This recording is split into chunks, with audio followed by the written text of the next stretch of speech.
Good afternoon, everyone. Welcome to this Monday's Wealth Creation Show. In the sun, Jim, we've got the sun here as well, but probably not as nice as yours. That's all right. You can see it's a bit windy, as you see over there. Flatten my boot a bit. You need the wind here just to keep the temperature down because it's absolutely boiling. So I've actually had to turn away from the sun because it would be intense on my face. So I will look a bit darker here, but it's no anything to do with anything other than the white balance in the camera. Yeah, I notice you've got a subtitle there under your name today. Property Time Lord. Self-claimed, self-professed Property Time Lord. It's like, well, that's what it is effectively. The only thing I really did this for was to get my time back and to use my time for whatever I wanted to use it to. Never need to worry about money ever again. And you noticed the day I posted that one, I'm finally on the beach drinking pina coladas. I laughed so much at that. I just thought, when I saw it in the menu, I thought, oh, I'm going to have to order that. No, it was a virgin one though. Yeah, absolutely. We've always talked about this before. I could just sit on the beach the rest of my life and drink pina coladas and never need to worry about money ever again. And effectively, that's what I was trying to demonstrate. I just thought, I kind of thought it'd be funny to do it.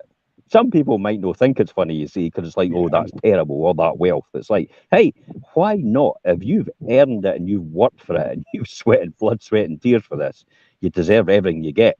You know, if you've got wealth because of it, then good luck and good on you.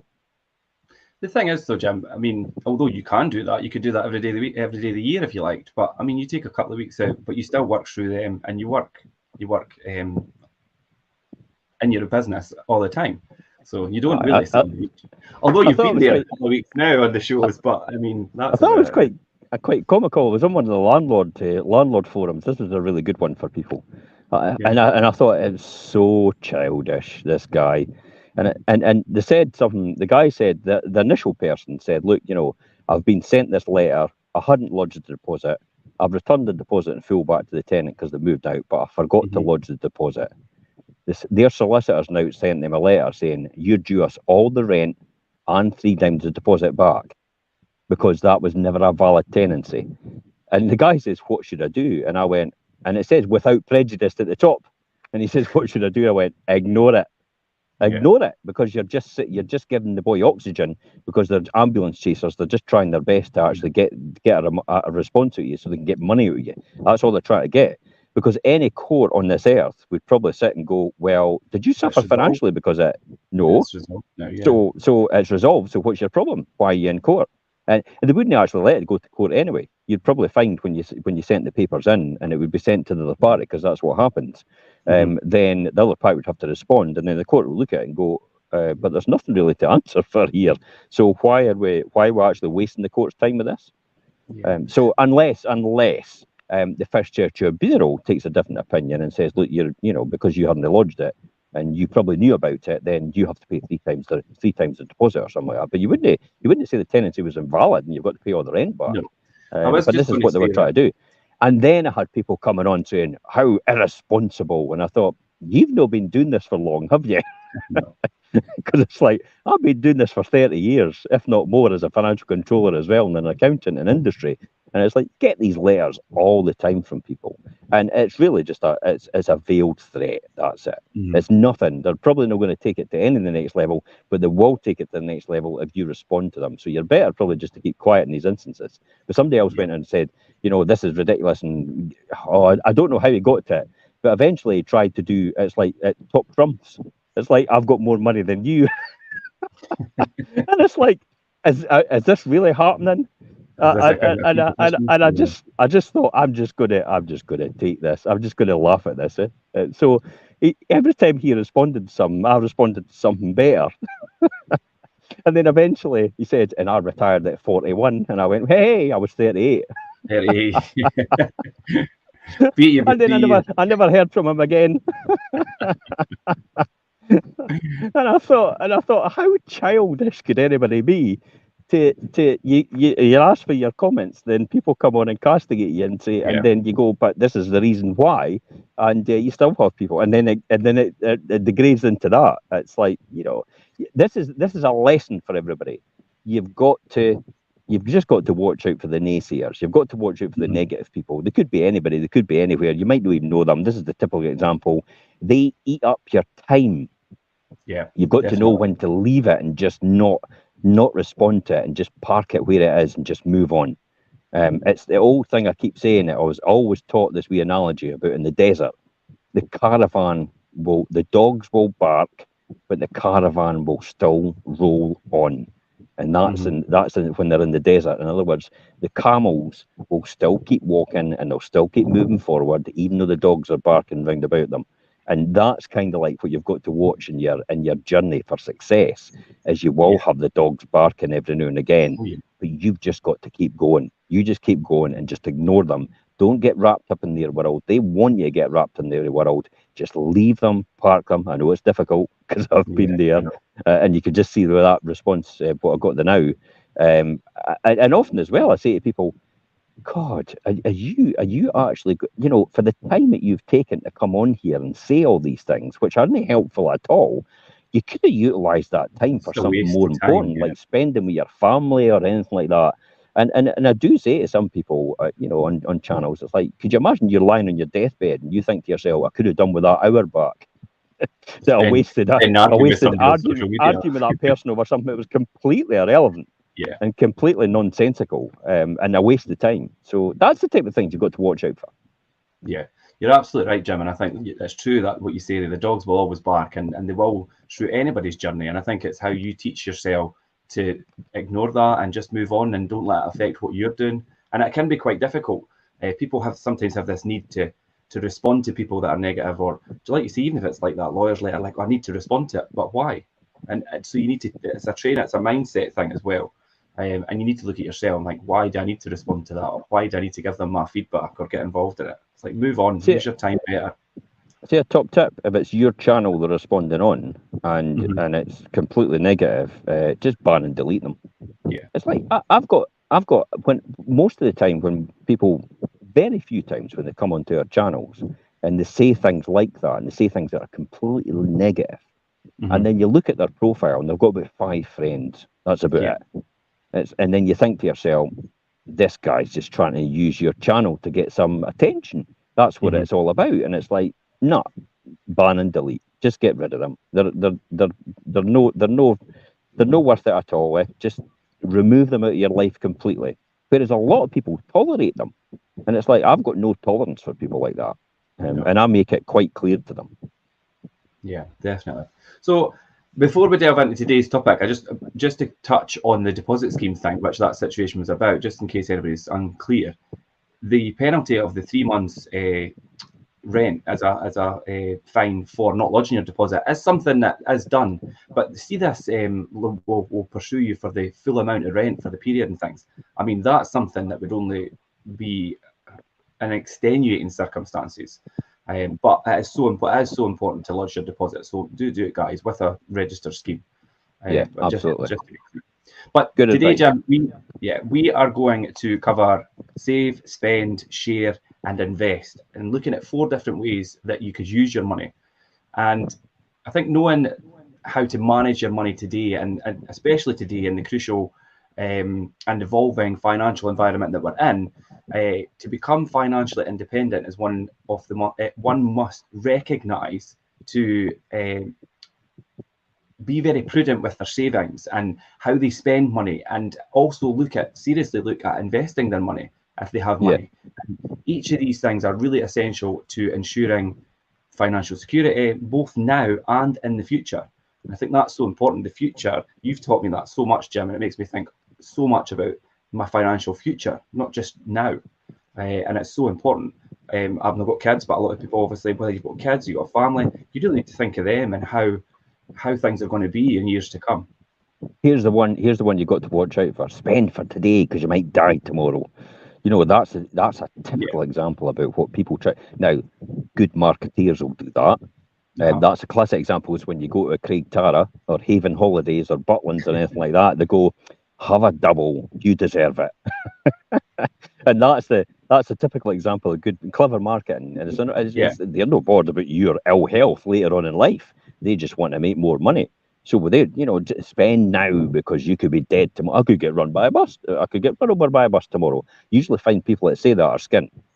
Yeah.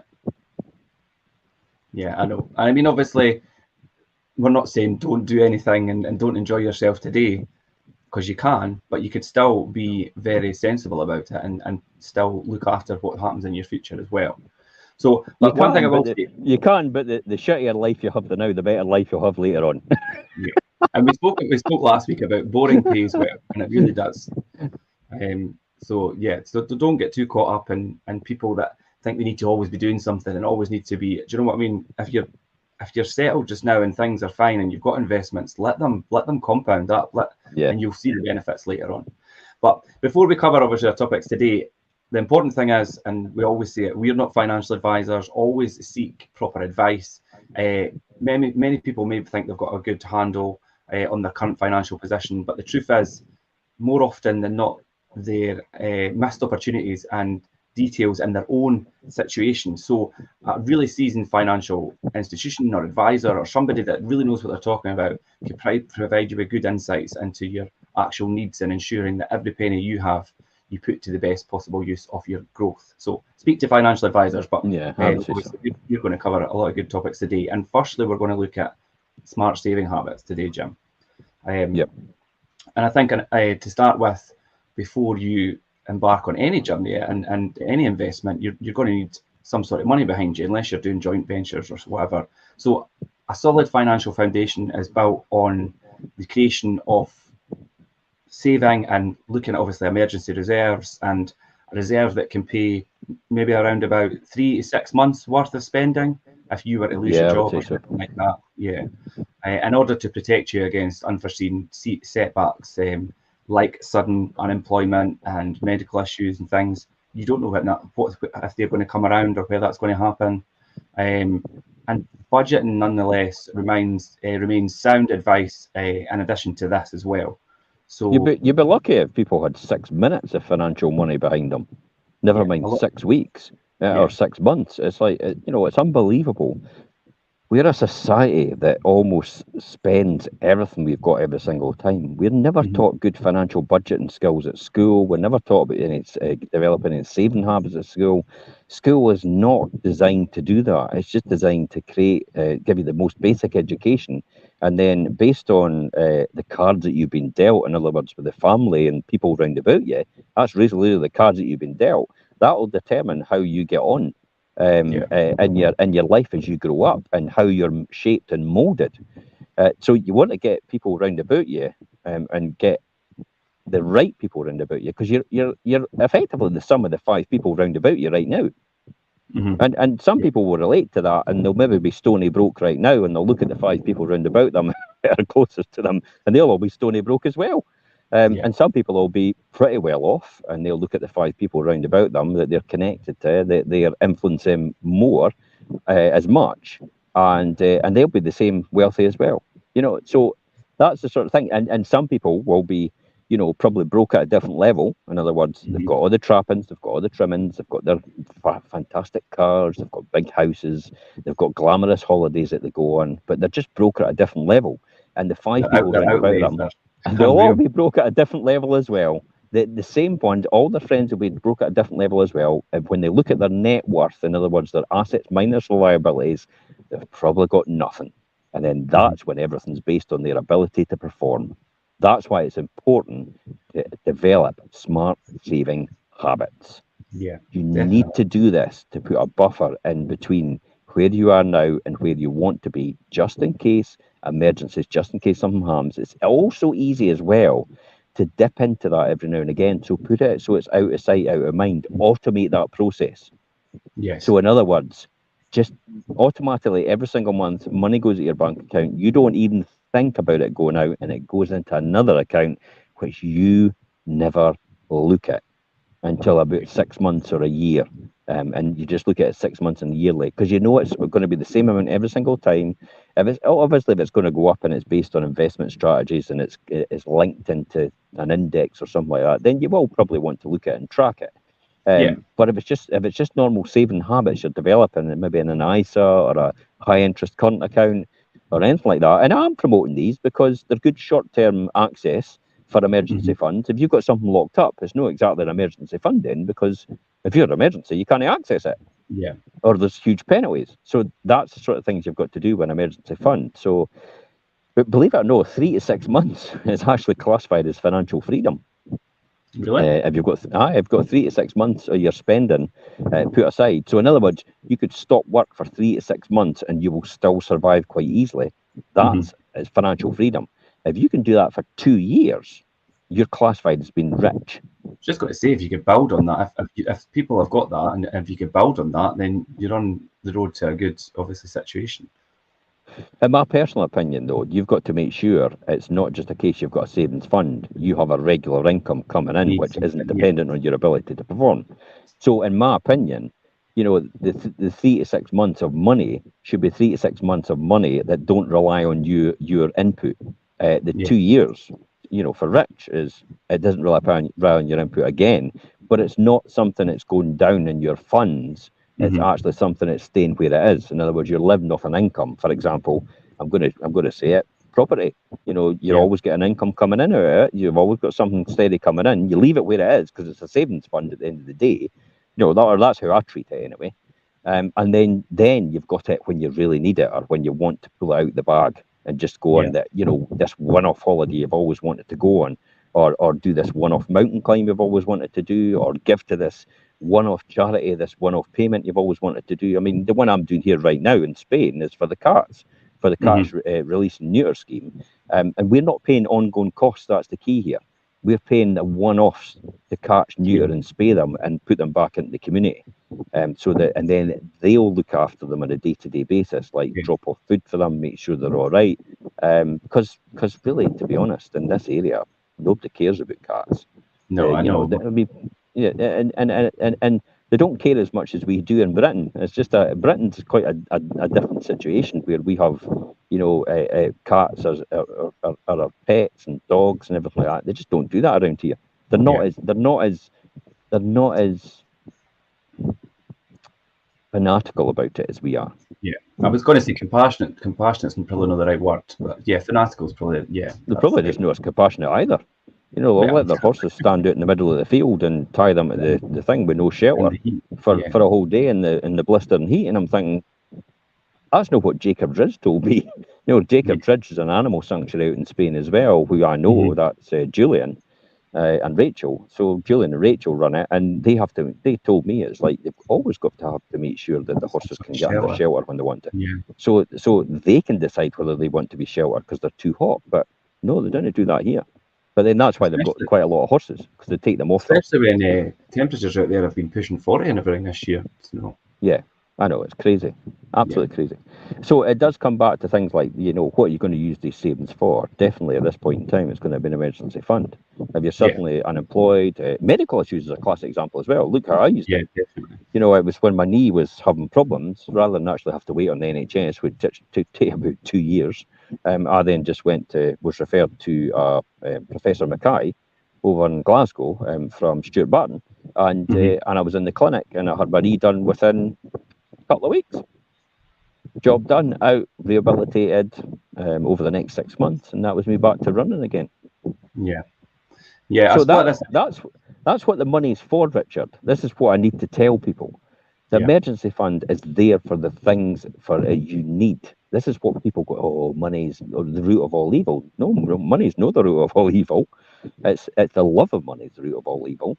The love of money, that I mean, but the money isn't itself. The money is a tool to do good for either yourself, your extended family, or your community, or someone else that you don't even know and you want Mhm. to give to. That's the key here. I spoke to an agent actually, Trisha, and she's down in Trisha might actually be watching. She's down in Cornwall, I think it is. Yeah, she does. She books all the comedians Yeah. for the events, or is it Somerset, Cornwall or Somerset, or somewhere around about there. Anyway, she was saying to me, and I said to her about, do you want to develop this a bit more? And she just sat next to us at the festival. You want to develop this more and all the rest of it? She went, well, I'm not really that. I'm not motivated by the money. I went, but can you develop it more to make more money? She went, yeah, I probably could. I went, well, why do you not just develop it more, make more money, and give it to the people that need it? Give back. Yeah. Oh, I never thought about that. And then one thing led to another, and then she was talking about a comedian she was going to book, but she'd never got a chance to see him. But I had just met him. That was Mark Nelson, and Mark and I had a discussion. And then Mark actually just walked right past at that time, and I went, "Oh, let's introduce you to Mark." Mark. So I shouted Mark over, and they introduced to each other, and probably a deal's been done there where he's going to get booked. And then I went on and did a post about something else. She went, "Oh God, that resonates with what you said exactly." She says, "I now know what you were meaning out of that," and that's what it is. So if you could make it, you've probably got a responsibility to make as much money as you can. Then, if that's the case, and if you don't want it, give it to the people that need it. Yeah. Yeah, it's like your example you said about Tony, your daughter Tony does with Jacob's Ridge, because she wanted to go back there and volunteer, and they're like, to be fair, we've got numerous volunteers we could get anytime. Yeah. And you've got a skill. If you could make money, we would rather you donated money for us to help, and that's what she does. Yeah. So yeah, and we're going to talk about sharing as well as we go on. But yeah, just to finish up on savings. So I split it down into three things here, and a saving for emergencies, which includes the cost of medical or anything like that. I mean, that's so important. I did say obviously in here it says pay yourself first. Now I don't mean pay yourself so you could go out and live some lavish life. It's basically save or invest your money first before you get to the end of the month or the end of whatever you've got coming in, and then set aside what you've got left over. Do you know what I mean? Yeah. Save or invest money first, then use what's left. That's a different mindset between the person that's wealthy and the person that's not so wealthy. As soon as they get their money, they both get the same amount of money, and I'll guarantee you, one of them goes, "What can I spend it on? Yeah. What have I got left to save?" And the other one, who's usually the wealthiest, will go, "What do I need to invest in? What have I got left to spend?" Yes. That's the only difference. That makes a fundamental difference. And if you can get that right, and you can discipline yourself to do that, you will automatically be successful and wealthy as a result. It is a discipline thing, and if you could discipline yourself to do it, then you're on a good path. And then also creating a good spending plan, which is also known as budgeting and things, and list your monthly income and expenses and things, and actually look at that and break it down. And we've done previous shows on that, and you'll find them in the playlist. And that brings us on nicely to having mindful spending habits as well, and making the distinction between requirements and what in a consumerist society that we are, it's hard yet more crucial to do than ever. It's so hard just now because you've got in your hand on your phone, you've got so many things, ads and things prompting you. So you really need to take yourself away from that and discipline yourself not to get rolled into things like that, because all they want you to do is spend your money. So think twice about spending your money on maybe like the newest fashion accessories and technology and you know, all these things that are pushed in front of us, and prioritize your spending to the more important things that will, in the long run, it will become easier in the long run once you start to do that.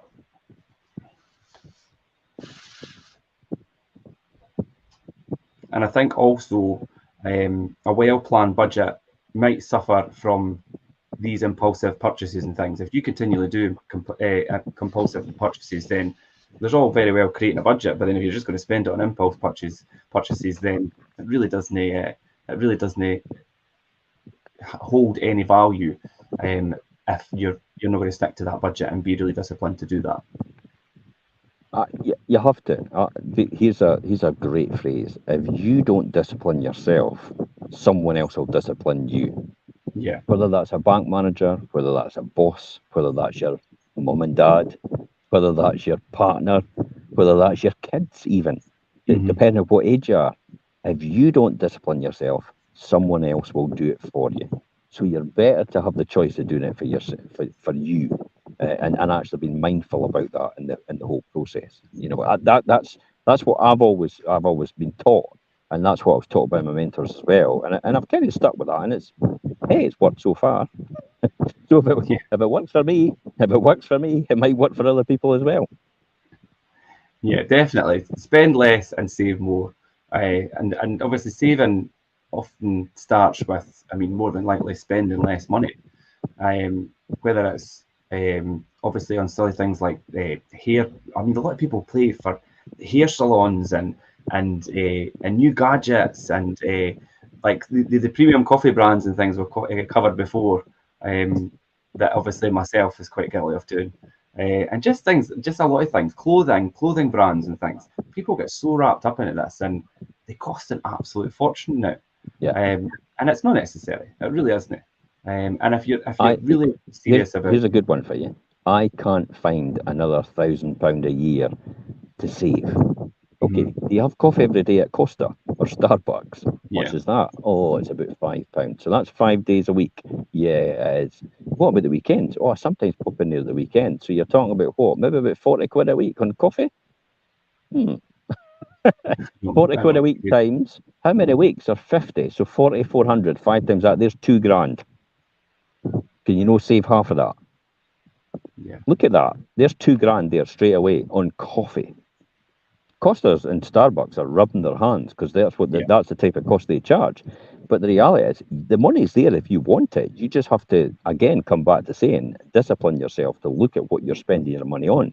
I mean, we didn't talk about it much in the expenses and that in the previous bit, where we skimmed over that just a wee bit. But, you have to make sure you realise what you're spending your money on.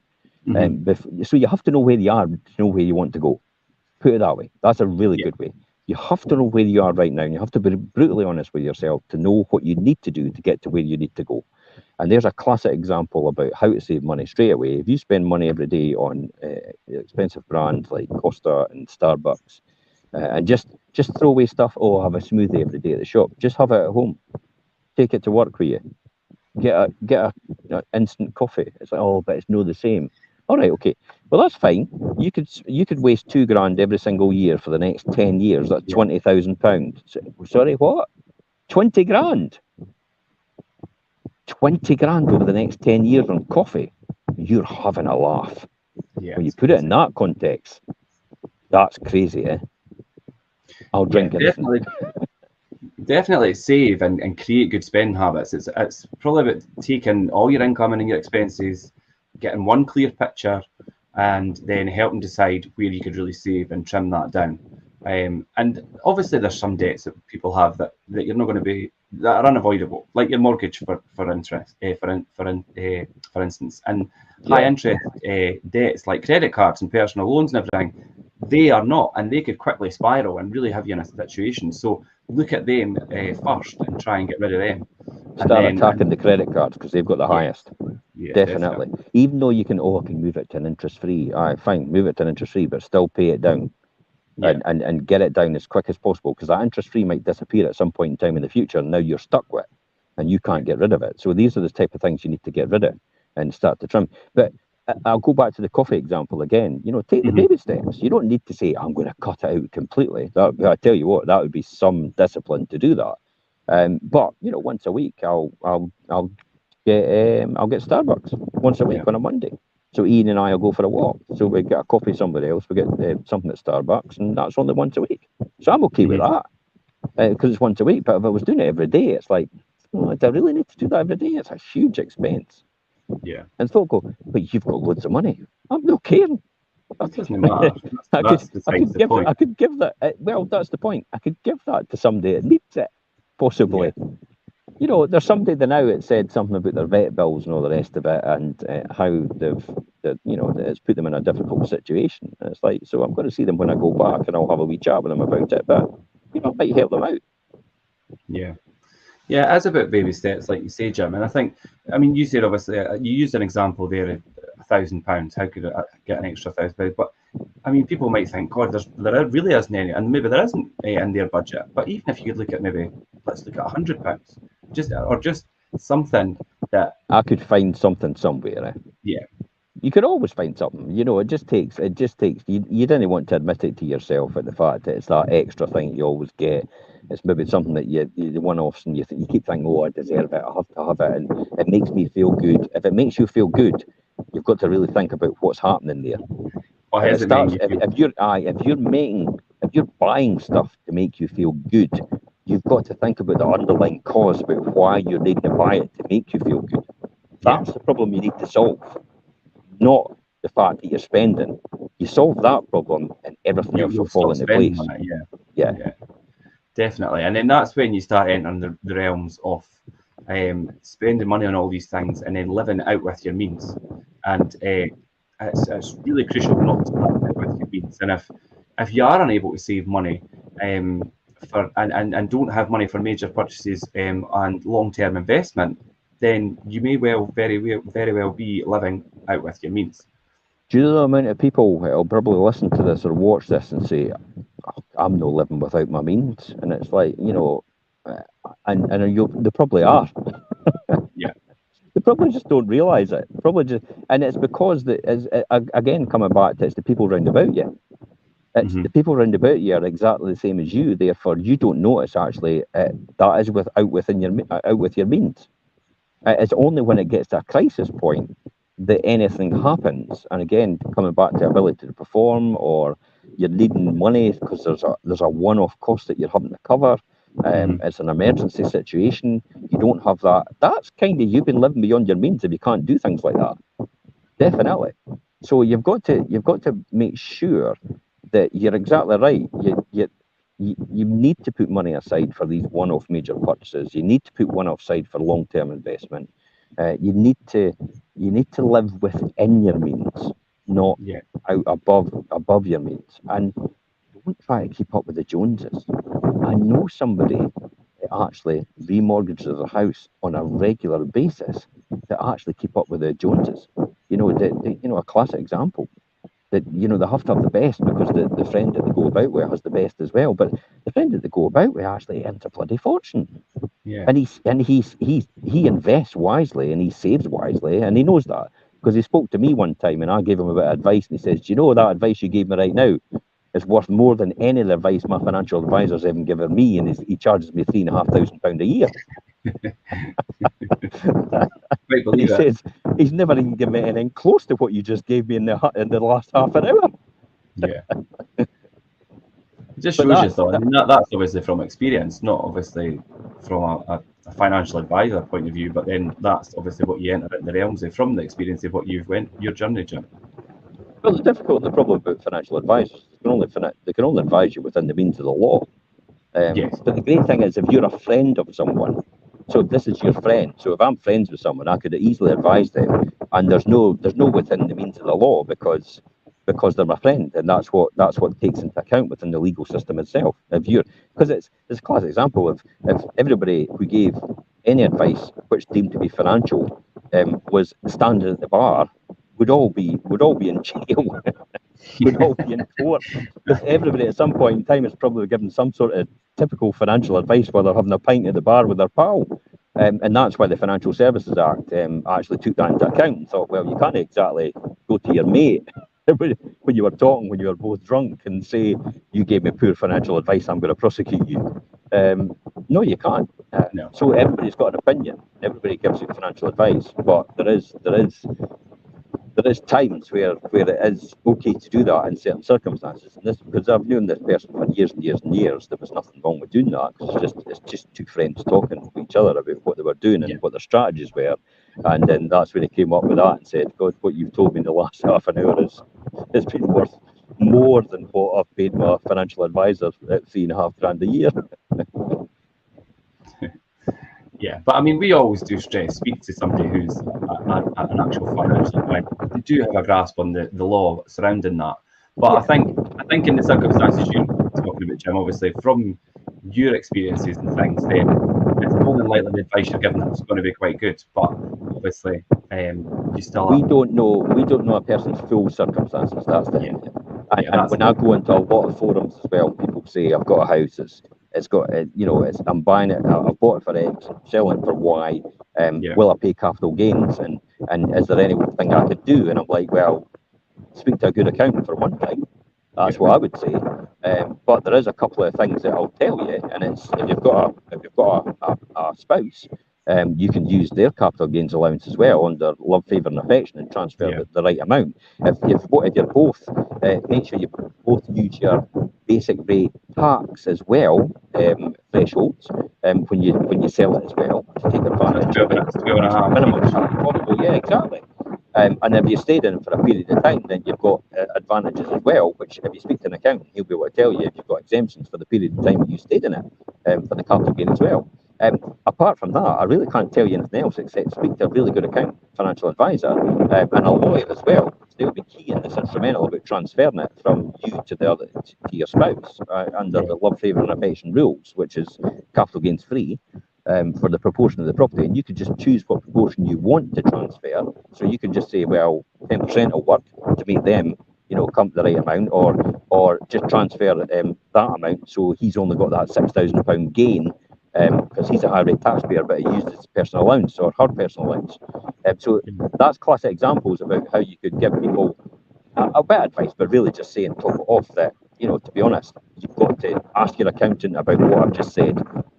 I don't know the rest of your circumstances, and it might not work for you, and it might not be applicable to you, or it might work for you, but you're better to get the best advice from the right person so they've got a full picture of what you're doing. So that's when it comes down to make sure you tell the person you're dealing with and don't hold back what your full circumstances are so they can advise you, especially when you're speaking to a financial advisor. Yeah, definitely always do that.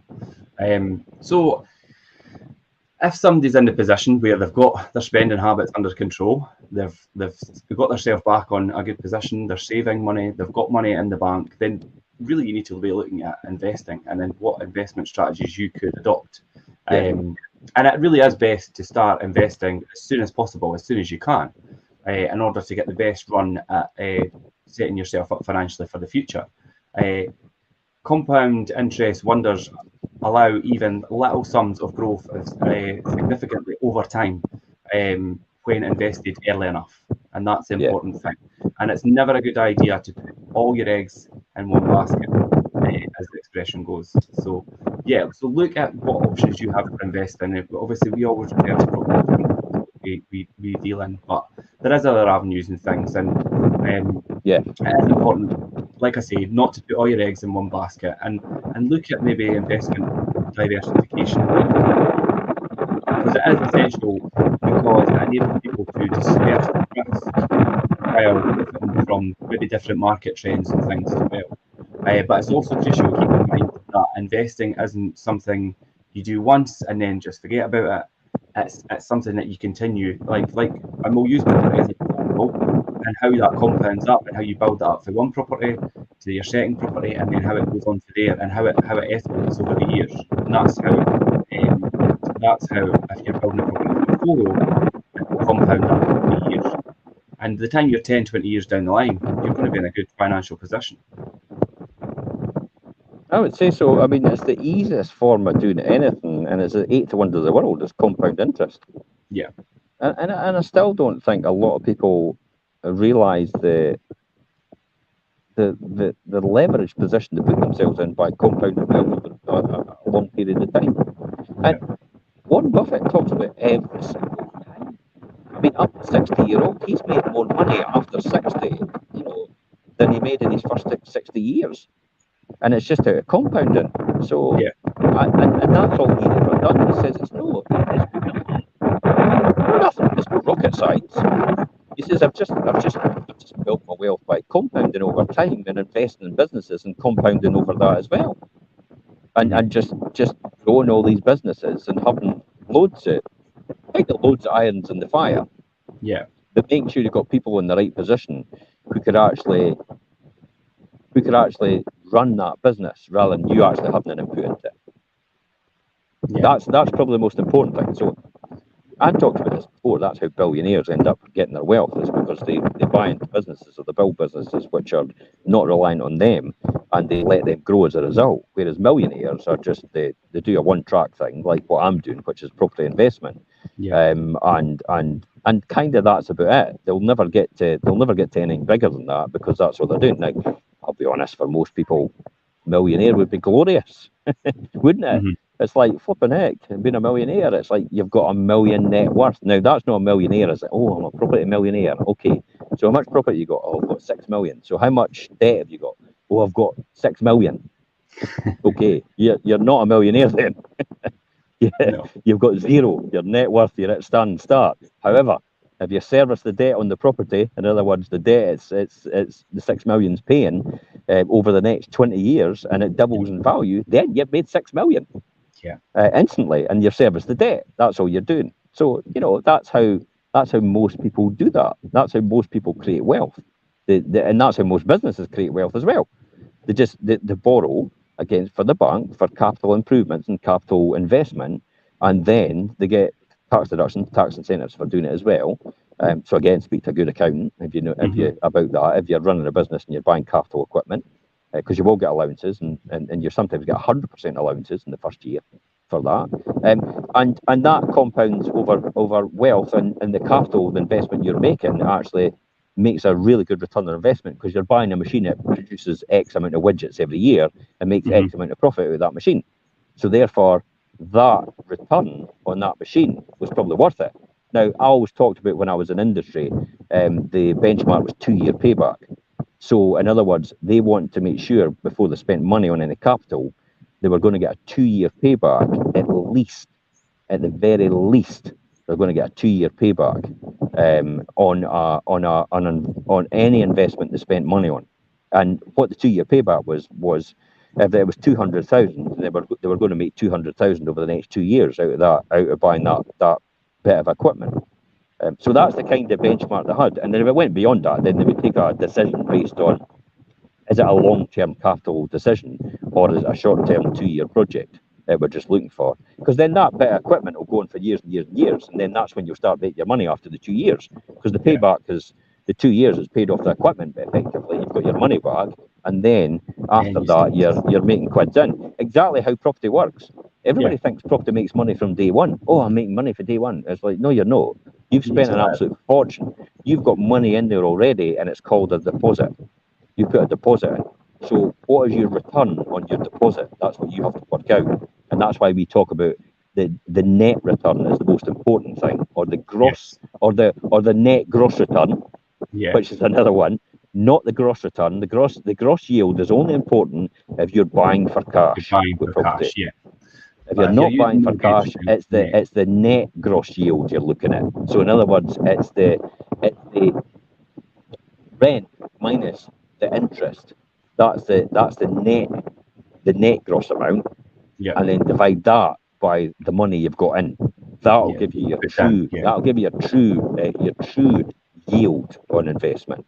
But ideally, you really want your yield to be the net one at the bottom, with all your overheads taken off as well, and then that's your benchmark. Yeah, and then you use that example of this guy that, like you say, had his portfolio, and he had £6 million worth of portfolio, but then he was in debt of 6 million. So then really he should have been, that's when it falls into maybe doing an evaluation or regular evaluations of your portfolio and make sure that they are performing as well as they can, and that they reflect the financial changing objectives of the economy and the environment and the property market and things in that instance. You'd be surprised at how many people don't know what's going on. Again, I made a comment the other day about, I'm subsidising 2/3 of my tenants. They're actually making more money than me in terms of what they're taking home. Now, obviously, my wealth's a lot greater, but they're making more money. So I'm effectively subsidising them for that because of the rent freezes. So then the person says, well, why do you just put the rents up? I'm like, oh, okay, obviously you don't know. Obviously you have no idea what's going on.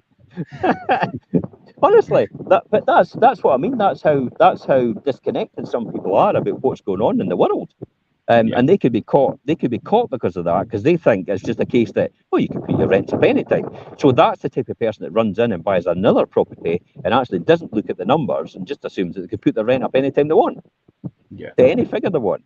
And then they get caught out, and I've responded back to them. They've not responded back to me yet. I says, okay, but you can only put up 3% in Scotland, or 12%, or 12%, but 6%, between 3 and 6%. But you have to get 6%, you have to have 12% in costs increased over the last 6 months. Financial hardship up to 12%. Over. So you can get up to 6%, but you have to have 12% increase in costs over the last 6 months to get that 6%.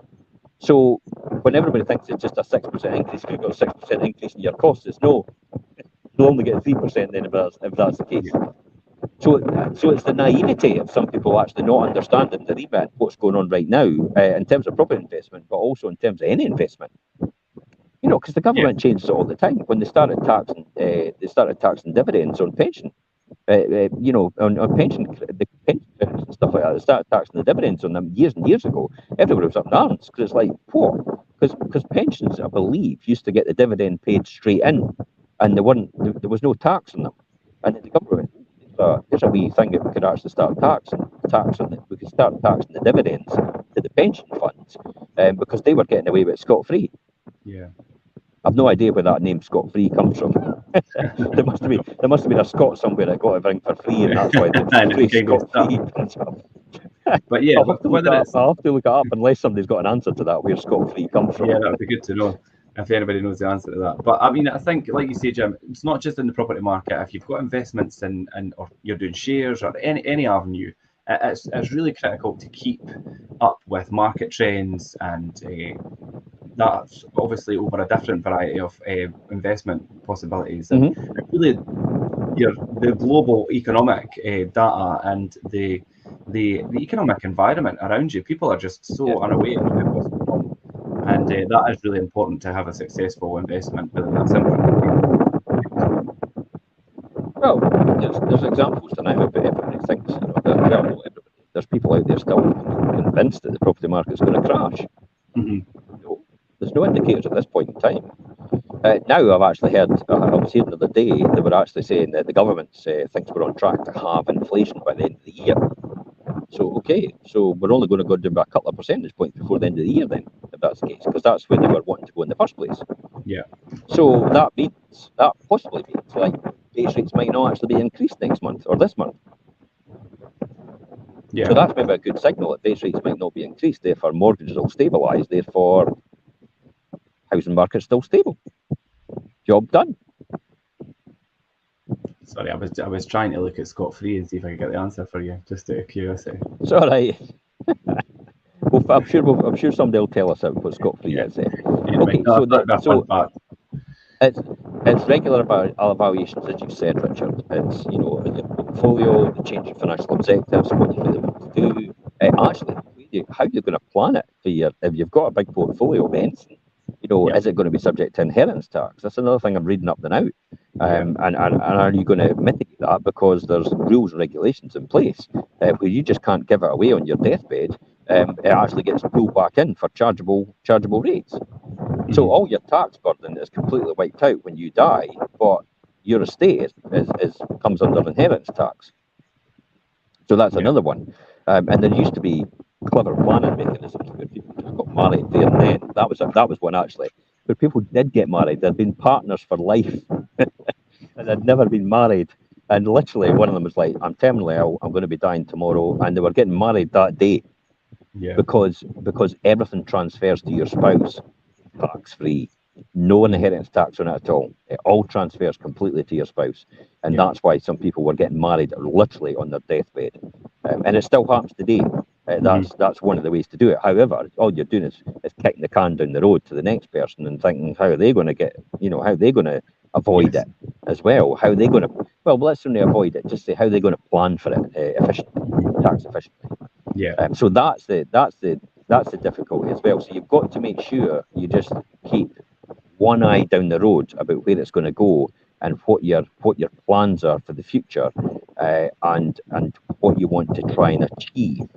So as well as short term, medium term, you need to plan long term as well. Now, who would have known when we bought all our properties in the very beginning in our own names? It was very tax advantageous to buy it now on your own names. Who would have known that the government would bring in Section 24? You would never have known that. Now, I was quite fortunate that as soon as Section 24 was brought in, I started to transfer chunks of our portfolio in our name and take advantage of our capital gains allowances, and sometimes transfer 6 at a time and combine it with purchases from off market and on market, and get 6 at a time as well to avoid ADS. But you still got capital gains, so I was still paying pretty hefty capital gains bills, but I was minimising them as much as possible. In that fairly, but I've still got quite a few properties in our names, and they're still subject to Section 24. But who would have known that? And if I'd known that at the very beginning, I would never have limit. I would always had limited companies. Yeah. So that's the sort of things you've got to be careful of, and you've got to just plan for the future and watch out. Now, I kind of Plan for the unexpected as well, I think. yeah, Really. we kind of knew this was coming, didn't we? We knew the capital gains allowances were going to get taken away, and we knew they were going to get taken away because we did a show back in 2018, 2019, where the budget of responsibility said that there's about 18 billion to be made in reforming the capital gains tax system So it was obvious it was to the government. So it was obvious that the government were going to do this at some point in time and raid the coffers of the personal allowances of people getting capital gains. Yeah. Yeah, but I mean, a lot of people might not be so in the know, so it is good to kind of try and make a point of keeping yourself up to date with what's going on, because it could save you a lot further down the line. So yeah, so saving, spending habits, and obviously investing. And then you spoke earlier in the show, Jim, about this lady down south who is now obviously doing what she's doing to give the extra money back, and that brings me on to sharing. And sharing or donating money as a way to obviously use money that helps other people or helps someone else. And you could choose to share your money with maybe organisations or help raise money for specific causes and things. Jim, you do a lot of that as well. And like you've just explained earlier, you've made people realise the benefit of doing that as well. If they've got enough money and they don't want to do something because they don't need the extra money, use the extra money to benefit somebody else. Yeah, absolutely. Yeah, and I think it's also important having that discussion maybe with your children and things as well about how you make decisions about what organisations and things to support, and it can help them understand the process of ultimately giving back and what the benefits of that are. Yeah, definitely. Yeah. It takes time. I suppose it takes time to develop a habit of sharing money. It's not a thing that comes naturally for us because as human beings we're taught to be, I think, we're taught to be a bit selfish, to be honest, in terms of look after. You know, some people and the people around about you say, "Oh, look after number one, look after number one." But how? I use a classic example. Every single person in Britain is probably in the top wealthiest 1%. Did you know that? Yeah, I've heard that before. Every single person in Britain has a salary and has a job is the top wealthiest 1% in the world. And people will be surprised to hear that. Yeah, and that just puts into perspective. It's like, you know, we sit here and think to ourselves, oh, we're hard done by, we've no got much and all the rest of it. Yeah, woe is me. And yet, compared to the rest of the world, most of the people in the United Kingdom are actually earning, just have any salary, even minimum wage, are actually the top 1% in the world of wealth. Of course, because there's people in the world who don't even have the basics of sanitation, food, shelter, things that we all just expect, and that's part of normal life to have. And that's where it comes back to say that it's like, you know, help. And you know, the other thing I see now and again is people say, "Oh, we'll help people in their own country." Does it really make a difference? Yeah, no. I'm not really sure where that how that mindset applies. It's like we'll just help you because you're in our country or you're in our doorstep or you're in a local community. But if somebody else had the same problem in a different country, we wouldn't give a toss about it. Yeah. There's another boy, you know, was on about the RNLI the other day. Oh, I'm never going to support the RNLI again because it saved these people, these immigrants from drowning in their boats. Really?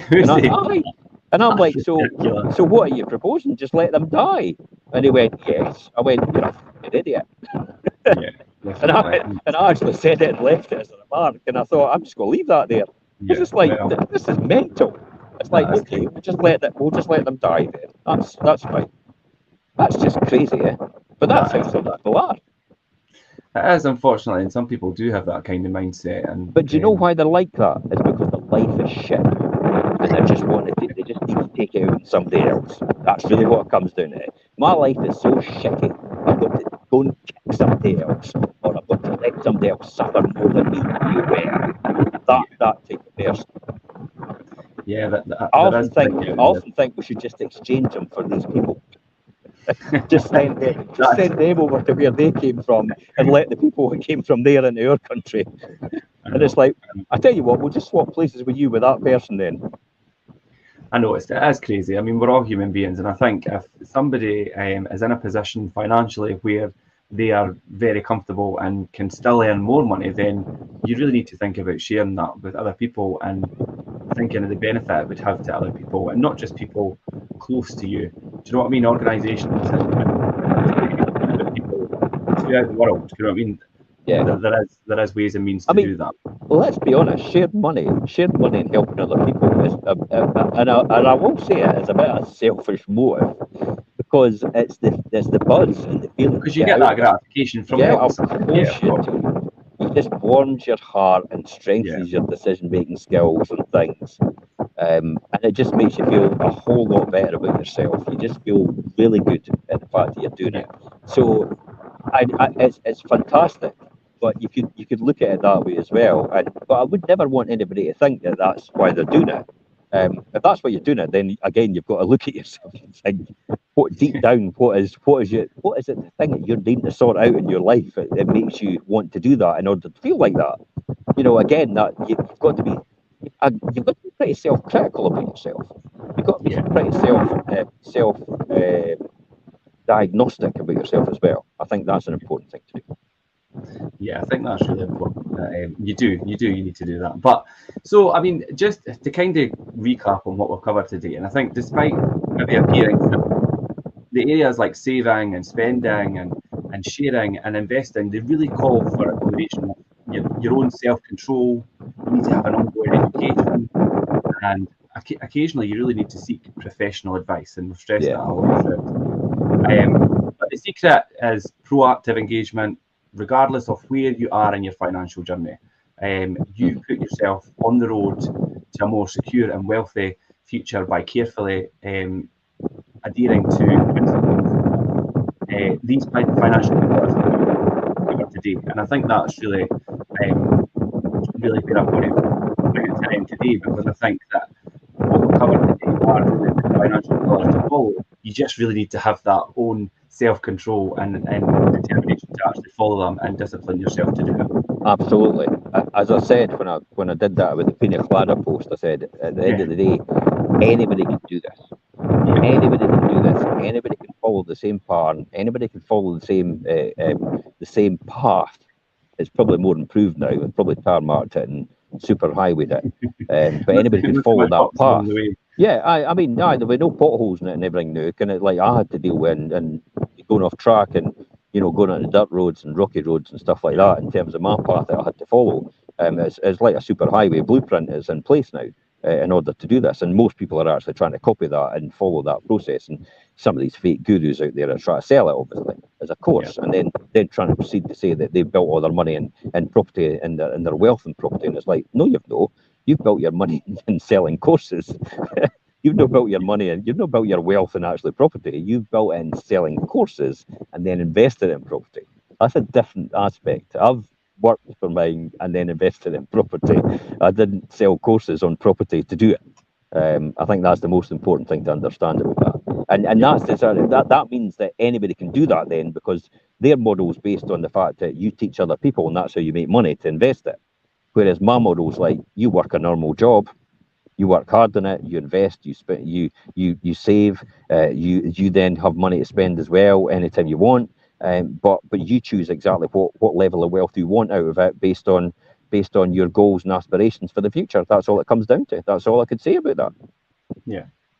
No, that a lot of good points there, Jim, and I think it is really that is really how it is. And if anybody that has watched today wants to obviously speak about any of the topics that we've covered any further, then you could reach out to me. Also, if somebody is seeking professional advice and maybe they need pointed in the right direction of a financial advisor or anything, please come to me direct, and I will happily obviously point you in the right direction of several good professional financial advisors that we work with Yeah. and Just a recommend. just a quick proviso. You got a lot of investors approaching you starting out saying go and source a property, buy a property for me, Yeah, and actually tell me where to put my money. And I get a yeah, lot of people actually saying, just take my money, Jim, and invest it. And it's like, no, yeah, I don't want to do that. It's like we'll certainly I'll send you to Richard. Richard will find you the right properties. You can buy them all in your own name, so all your wealth is your own, all your income's your own as well. It's no, I'm not taking anything out of it at all, yeah, and you're making all the money for yourself. that's the most important thing. We get you started on that, and that's a really good tack to do, rather than actually taking somebody's money and then charging them fees every single year or just managing a fund. Yeah. Yeah, when people come to me, the first point of call is obviously we have a chat about their situation, and it's then I point them, right, okay, you need mortgage advice or speak to the right person, you need this, and then we get them set up, and then we get to that point where, right, let's look at your journey and how you want where you want your money to go and where it should go best in terms of what. Some properties today, and I thought, wow, these are pretty good Yeah, price I've points already for these seen it. properties. It's like, Yeah, I've wow, already these are seen pretty it. good price points, and it's like you'd be probably referring people to them, saying you should look at that one because that's a good buy. Yeah, definitely. So That's us then. yeah, that's us, Jim. That was good. Thanks for all your insights. It's good to obviously cover points like that for somebody that's been through the journey and still on it, like yourself. So I hope that has been really informative for everybody watching. We'll be back again next Monday, obviously at 12:30 as usual. And until then, I will see you all later, and I'll catch you later, Jim.